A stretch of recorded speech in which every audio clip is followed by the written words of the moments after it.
Konsep manajemen keuangan. Hai everyone, balik lagi sama aku, Windy Wahyuni. Di video kali ini aku mau sedikit membahas tentang konsep manajemen keuangan. Apa sih itu konsep manajemen keuangan? Oke, sebelum kalian lihat videonya, jangan lupa like and subscribe.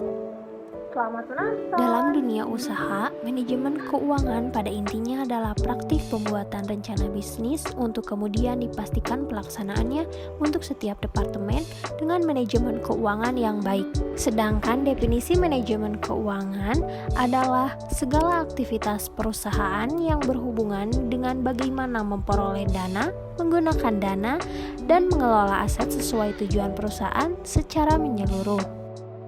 Tujuan manajemen keuangan sendiri seperti memaksimalkan keuntungan dengan memberi wawasan.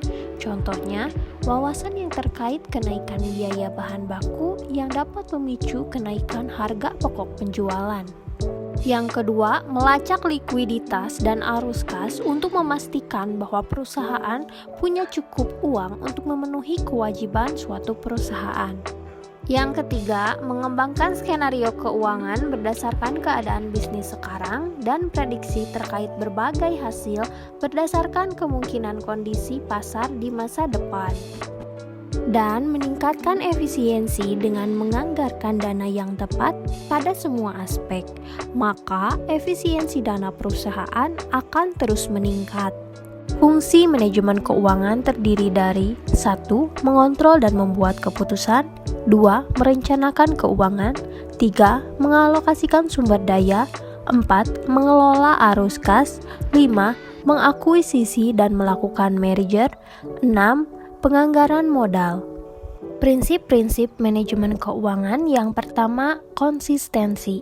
Kebijakan sistem dan keuangan dalam perusahaan haruslah konsisten di setiap saat. Meski begitu, ini bukan berarti sistem keuangan tidak boleh disesuaikan saat ada perubahan pada internal perusahaan.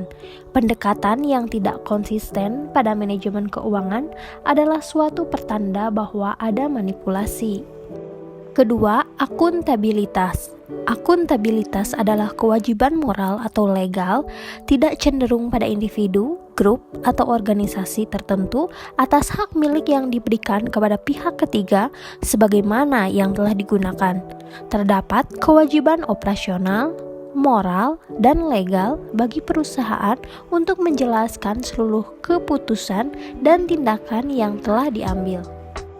Ketiga, transparansi.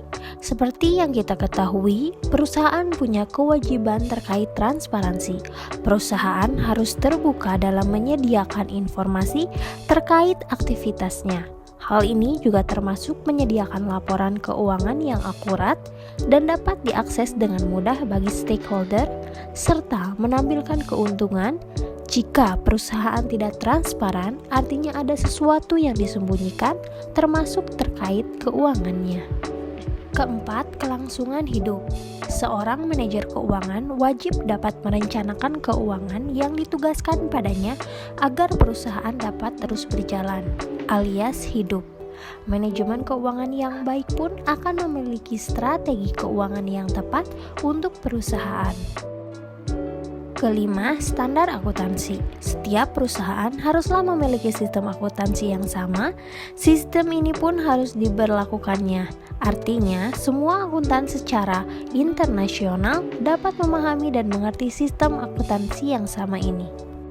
Kesimpulan, manajemen keuangan adalah hal yang sangat penting dalam kehidupan pribadi maupun perusahaan.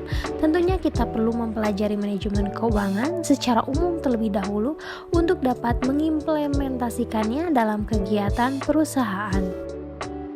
Oke guys, jadi hanya itu yang bisa aku sampaikan di video kali ini.